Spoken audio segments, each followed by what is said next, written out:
A lot of people, myself included, have been waiting to see what Trayce Jackson has added to his game coming into year two. But part of the equation is Trayce Jackson is 24 years old? Why the Warriors were able to acquire him was he was an older draft prospect, 4 years at Indiana. And, the history shows teams don't like drafting older guys.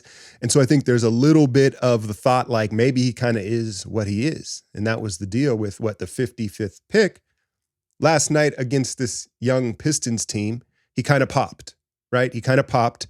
And I think a lot of people also expect him to be the starting center moving forward. They said he grew a quarter of an inch. And so now he's listed at 6'10". I mean, listen, no man is going to complain about gaining a quarter of an inch anywhere, right? But how functional that is up for debate. So I just, that was, you get those stories out of almost every training camp. Oh, so-and-so grew, so-and-so, you should see what they're doing, right? It's kind of just hype. It's October. The fall is here. My favorite time of the year. Halloween, candy, comfort food. You want to stay on track or you want to start a new healthy routine. That's where Factor can help you.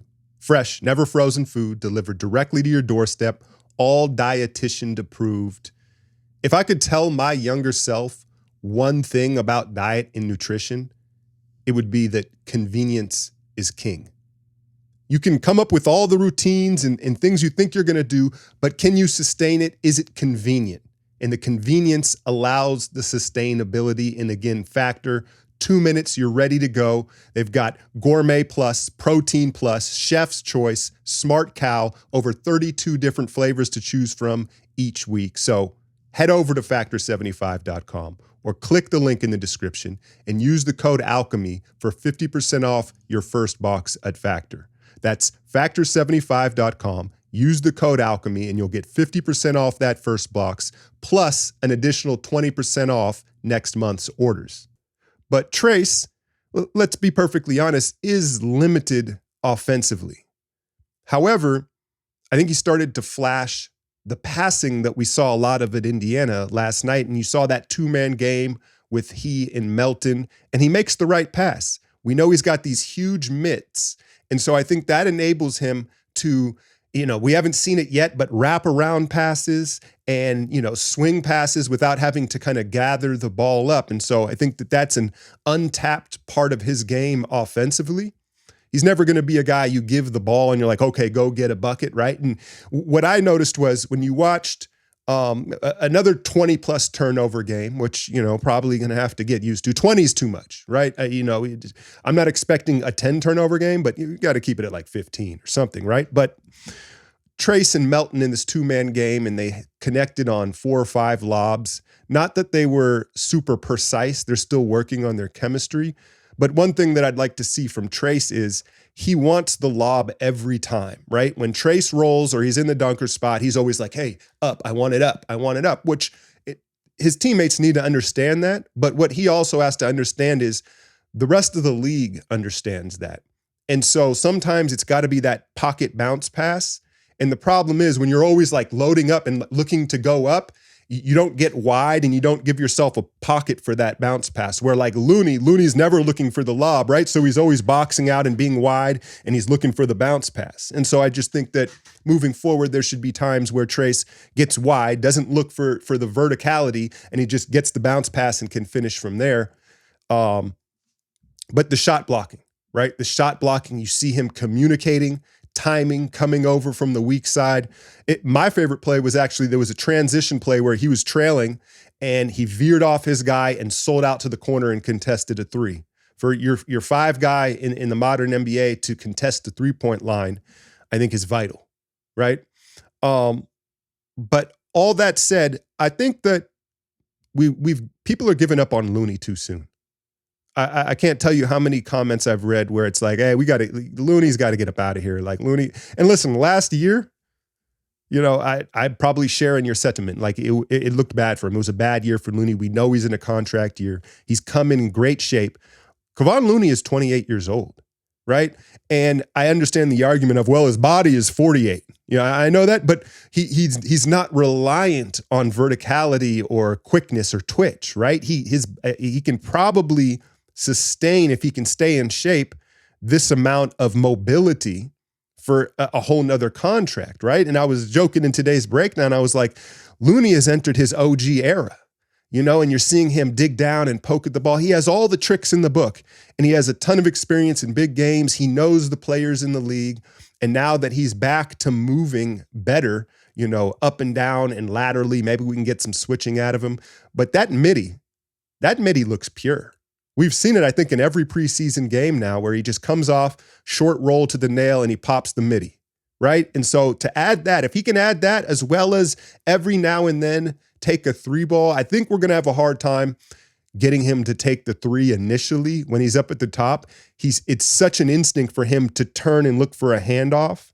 But where I think he could take it is turn to look for the handoff, keep it, and then shoot it. And the eye test is there. Looney has touch, man. He may not have verticality. He has touch around the basket. He has all the veteran tricks.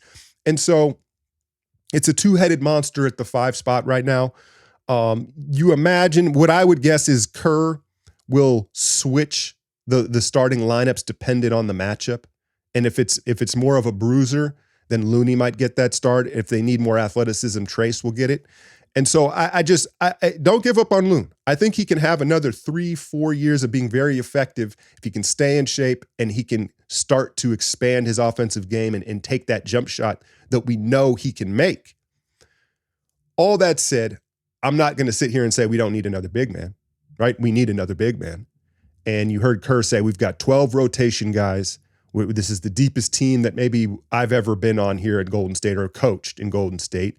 And everyone's mind is like, okay, then you're going to have to make a trade, consolidate, and get another big body, preferably a true big man, right? A true 7-foot guy for the Nurkic's, the Valanciunases, right? These big bruising guys. That's a matchup that I still don't think we have a guy for. Zubac always throws Looney around, and Trayce is still undersized, right? So I don't know how you make that acquisition. I've seen people throw out the Valanciunas name. Remember, he signed with Washington, and everybody was like, that's a strange deal. Why are you going there, bro, right?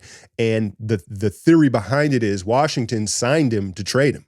And so I don't know when he's eligible to be traded, but that's kind of the rumor going around, like the Lakers, us, several teams are going to come calling once he's available. And, there's no doubt we need another big body. But yeah, Trayce, I don't know.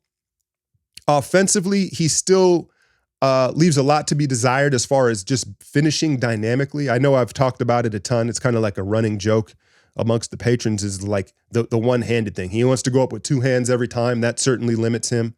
He doesn't really want to change direction. He kind of just goes straight up, right? And so you'd like to see him get a little more dynamic that way.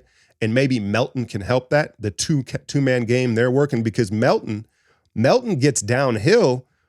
I'm trying to think of the last guard that got to the spots like that. It's got to be Jordan Poole, right? But he plays at a much more calming pace. And so you see that developing. That puts a ton of pressure on the defense because you've got a lob threat. You got a guy that will finish. He's got floaters. Oh, yeah, he can shoot the 3. I'm excited for that combination. Now, you might say, what about Quenton Post? Made his first NBA basket last night. Does it count? Does it count preseason as your first NBA basket? Maybe not technically, but it was a 3-ball. And then a couple possessions later, he airballed the same shot, like bad, like missed it by 2 feet. And I actually think that was a good sign for Quenton Post, because we know he can shoot. We know he can shoot. And the fact that he squeezed that and missed it that bad, he missed another one pretty bad too, lets you know how nervous he is right now and how much he is probably not himself on the court yet. He's got to get comfortable. Defensively is the concern, right? Laterally, he looks like he's playing with a loaf in his pants. Like, let's call it what it is, right? So I don't know. We were all excited about the potential of a stretch big man, a true 7-footer, but he's got to work out the nerves. He's got to get out there, and it's just, there's no way to do it other than give him minutes. And so you got 2 preseason games left against the Lakers. If you could give Post some heavy minutes in those second halves, right? If he could play an entire fourth quarter, I think we could get a better feel of who he's going to be, and he could shake off those nerves. But again, I think we're all eyeing another big man for this roster to match all this youth athleticism, the 3-ball, and the vibes. That I think that's I get it. People are always going to say, hey, it's preseason. It doesn't matter to an extent. But I also think that overall, the identity starts to form, right? We know how many threes they're going to put up. They're pushing the pace. And all of a sudden, we have this influx of youth and athleticism.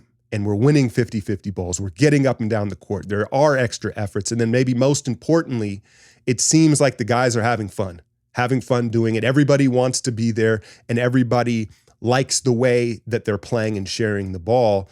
And now you have, again, the turnovers where guys are doing more, right? Looney's taking jumpers. You got Kyle Anderson, a new point forward. That's just going to be part of our DNA anyway. But I'm excited to see everyone trying to kind of add a new wrinkle to their game and do it in a way where everyone is congruent and having fun playing basketball. So I think there's no reason not to be optimistic. And that's the other thing, because I think someone told me, they were like, "Oh, calling them a contender is crazy."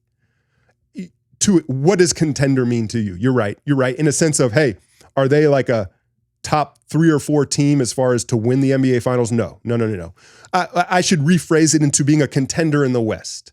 I think that right now, if things go well, the ceiling would be contending in the top 4 in the West, top 4 or 5 in the West. And if you're not happy with that, then you're too spoiled, right?